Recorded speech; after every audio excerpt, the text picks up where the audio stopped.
Assalamualaikum warahmatullahi wabarakatuh. Kami dari kelompok 4 kelas 1D dengan daftar nama kelompok yang pertama ada Mbak Putri Rahayu Berliana Eskep Nurse, yang kedua ada Mas Faris Hermawan Eskep Nurse, yang ketiga ada Mbak Muna Musofa Eskep Nurse, yang keempat ada Mbak Briliana Devani Putri STR Kes, yang kelima ada Mas Wahyu Trihartanto SAP. Pada kesempatan kali ini kita akan mempresentasikan tentang pelayanan publik berbasis digital dengan tema Handling Komplain RSUD RA Kartini Jepara. Sebelumnya kita harus mengenal dulu apa itu komplain. Komplain adalah ekspresi tidak puas terhadap seseorang atau organisasi atas produk atau jasa yang telah diberikan. Selanjutnya, berdasarkan penyampaian, komplain dibedakan menjadi dua. Yang pertama, komplain secara langsung, yaitu komplain yang langsung disampaikan secara lisan maupun tertulis kepada petugas. Yang kedua, ada komplain secara tidak langsung, yaitu komplain yang disampaikan melalui kotak saran, WhatsApp, telepon, website, atau media sosial lainnya. Selanjutnya, untuk alur pengaduan di Rumah Sakit Umum Daerah RA Kartini Jepara ada dua juga, yaitu langsung, secara langsung, dan tidak langsung. Untuk alur pengaduan secara langsung, yaitu pengadu melakukan pengaduan ke petugas informasi atau petugas pelayanan atau duty manager. Lalu petugas pelayanan akan menangani atau memberikan jawaban. Kalau pengadu merasa puas, maka aduan terselesaikan. Jika masih belum puas, maka akan dilanjutkan ke tim peduli pelanggan. Tim peduli pelanggan di sini akan menyelesaikan aduan pelanggan. Setelah itu aduan terselesaikan. Selanjutnya ada pengaduan secara tidak langsung, yaitu yang pertama pengadu melakukan pengaduan melalui email, website, telepon, WhatsApp atau media sosial. Lalu akan diteruskan ke tim peduli pelanggan. Tim peduli pelanggan lalu akan menyelesaikan aduan dari pengadu. Lalu aduan terselesaikan. Untuk selanjutnya, grading atau tingkatan komplain di sini ada 3. Yang pertama ada hijau, yaitu tidak menimbulkan kerugian material. Waktu penyelesaiannya maksimal 7 kali 24 jam. Dengan petugas penyelesaiannya yaitu dari petugas informasi atau pelayanan terkait, pegawai RSUD Kartini. Selanjutnya ada tingkat komplain kuning, yaitu komplain yang menimbulkan kerugian material. Waktu penyelesaian yaitu maksimal 3 kali 24 jam. Penyelesaiannya yaitu ada kepala instansi terkait, kepala ruangan, manajemen pelayanan publik dan manajer on duty, sub koordinasi pemasaran dan kehumasan. Untuk selanjutnya ada tingkatan komplain merah, yaitu komplain yang sudah masuk ke ranah hukum, kepolisian, kematian, mengancam kelangsungan rumah sakit. Waktu penyelesaiannya yaitu maksimal 1 kali 24 jam. Diselesaikan oleh subkoordinasi pemasaran dan kehumasan atau direksi.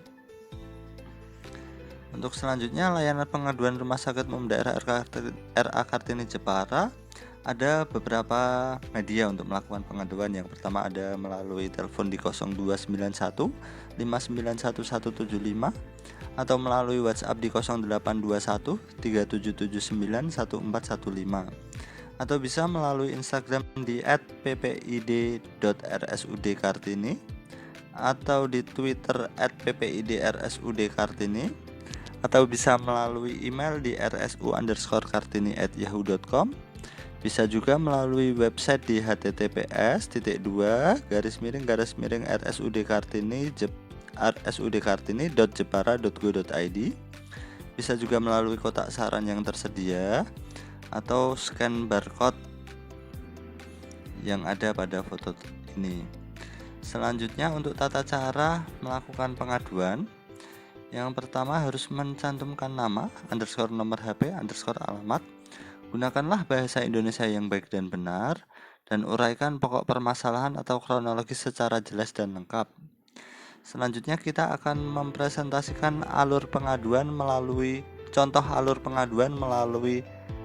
Instagram, Twitter, dan scan barcode di Bitly.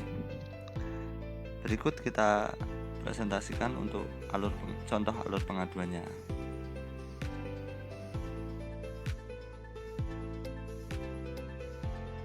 Pertama, buka aplikasi Instagram. Kemudian di kolom pencarian, klik ppid.rsud Kartini. Kemudian klik kirim pesan. Kemudian pada kolom pesan kita tuliskan nama,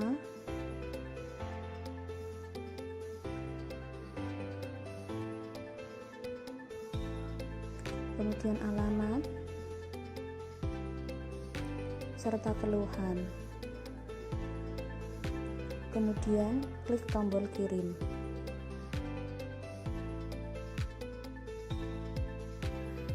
Kali ini saya akan mendemonstrasikan bagaimana cara menyampaikan saran, masukan, atau pertanyaan via Twitter. Yang pertama, kita buka aplikasi Twitter. Setelah itu, pada kolom pencarian kita ketikkan username @ppid_rsud_era_kartini. Setelah masuk pada laman Twitter RSUD Era Kartini, tapi fitur direct message atau pesan langsungnya tidak dibuka untuk publik. Jadi kita bisa langsung saja mention dengan cara klik tweet. Setelah itu kita ketikkan nama, nomor HP, alamat, serta saran atau pertanyaan dengan menggunakan bahasa yang baik dan sopan. Setelah selesai mengetik, kemudian klik tombol tweet dan pesan akan tersampaikan oleh pihak RSUD Era Kartini.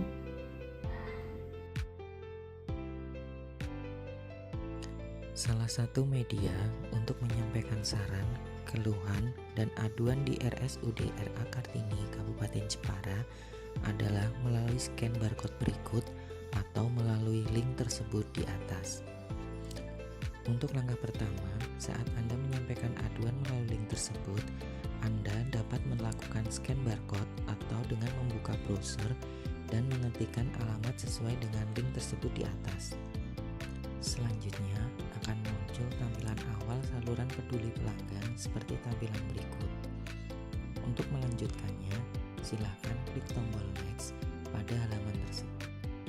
Pada halaman profil pengaduan, silakan diisi dengan lengkap berkaitan dengan tanggal pengaduan, jam pengaduan, nama lengkap di mana sebaiknya diisi dengan huruf balok, dilanjutkan dengan umur, alamat lengkap, disertai dengan nama jalan, RT, RW, nama desa, kecamatan, dan kabupaten.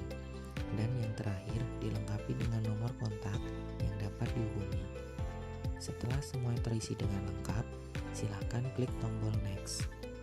Pada halaman ketiga ini, Anda dapat memilih kategori materi aduan yang dikeluhkan dengan cara klik salah satu pada kotak.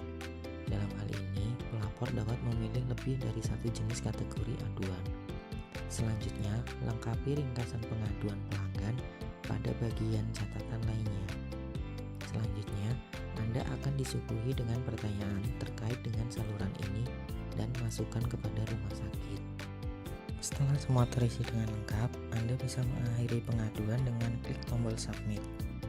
Laporan yang Anda kirimkan akan langsung diterima oleh tim peduli pelanggan RSUD RA Kartini Kabupaten Jepara untuk dilakukan tindak lanjut. Baik, untuk selanjutnya yaitu input, analisis input, proses, dan juga output.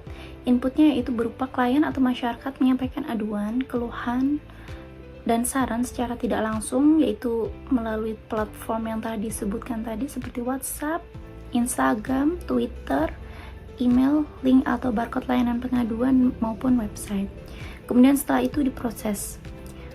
Di proses ini, setelah tadi dikirim pesannya melalui medsos, kemudian tim peduli pelanggan menerima aduan tersebut, keluhan dan juga saran melalui tadi platform tersebut tadi. Kemudian tim peduli pelanggan menelaah, mengkonfirmasi dan menganalisa komplain. Selanjutnya, tim peduli pelanggan menangani atau memberikan jawaban kepada pelapor dengan kategori ringan maksimal 7 hari dan kategori sedang maksimal 3 hari. Sedangkan khusus untuk komplain dengan kategori yang berat, tim peduli pelanggan menyampaikan draft jawaban dulu kepada direktur, kemudian direktur menerima dan memeriksa draft jawaban komplain tersebut sesuai dengan peraturan. Selanjutnya, jika sudah direktur menyetujui draft jawaban tadi, kemudian tim pelanggan baru menyampaikan kepada pelapor maksimal 1 hari atau 24 jam. Dan selanjutnya yaitu output tindak lanjut atas aduan. Jadi setelah tadi ada aduan, ada keluhan dari pelanggan, bisa menjadi suatu evaluasi bagi rumah sakit misalnya, atau menjadi perbaikan untuk yang selanjutnya. Kemudian aduan keluhan menjadi teratasi sehingga terciptalah kepuasan dari pelapor atau pelanggan. Kemudian yang terakhir yaitu kelebihan dan kekurangan. Jadi setelah itu kita analisis kelebihan dan kekurangan dari penggunaan media sosial atau platform media sosial untuk media komplain. Yang pertama yaitu adanya beberapa pilihan media atau beberapa platform seperti WhatsApp, Instagram, Twitter. Jadi banyak pilihannya. Jadi masyarakat atau pelanggan itu bisa memilih sesuai kenyamanan yang disukai dia gitu. Misalnya saya sukanya main Twitter, bisa disampaikan melalui Twitter, atau biasa main Instagram bisa disalurkan melalui Instagram, atau bisa melalui WA dan sebagainya. Kemudian ini lebih efisien, mudah digunakan, dia lebih efisien. Kenapa? Karena lebih terjangkau ya. Jadi yang dibutuhkan kuota, tidak perlu banyak alur sana sini, jadi lebih efisien. Kemudian juga mudah digunakan, terus memiliki jangkauan yang lebih luas, jadi siapa saja di mana saja bisa menyampaikan aduan atau keluhan. Kemudian ini juga mudah dikelola, kemudian aduan lebih cepat. Nah, jadi lebih efisien, lebih cepat tersampaikan dari pelanggan langsung kepada tim peduli pelanggan, sehingga masalah bisa langsung diatasi. Kemudian juga menjadi alternatif jika ada pelapor yang sungkan atau malu kalau misalnya mau mengungkapkan secara langsung, jadi bisa melalui platform ini. Adapun kekurangannya pertama itu bisa disalahgunakan. Yang kedua, maraknya fake account ini tadi terkait ya. Jadi yang pertama, yang kedua, jadi misalnya banyak maraknya fake account ini bisa menimbulkan adanya aduan fiktif atau laporan fiktif atau laporan palsu. Jadi bisa mengakibatkan misalnya aduan untuk sengaja melakukan fitnah kepada seseorang misalnya seperti itu.